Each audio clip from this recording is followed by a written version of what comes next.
A ako ste sa cítili? Veľmi špatne. Ozaj pre mňa je to veľmi smutné. I keď nie som volič premiéra, verím tomu, že ako táto špičková nemocnica Ficovi navráti ten život, bude to trošku tá rekonvalescencia trvať dlhšie, ale myslím, že ostane pri živote. Ja som Fica volila.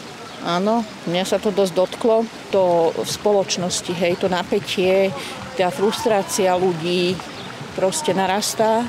A toto už len proste to bolo otázka času, kedy niekomu rupnú nervy a urobí niečo.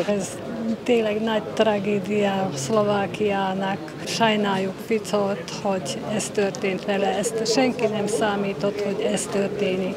Lehetne, hát meg is látogatnánk, de nem lehet, mert nagyon őrizzük, úgyhogy nem tudunk hozzá elmenni. Orbán úr is mellette van, és bízik benne, hogy ki fog gyógyulni, és együtt éreznek.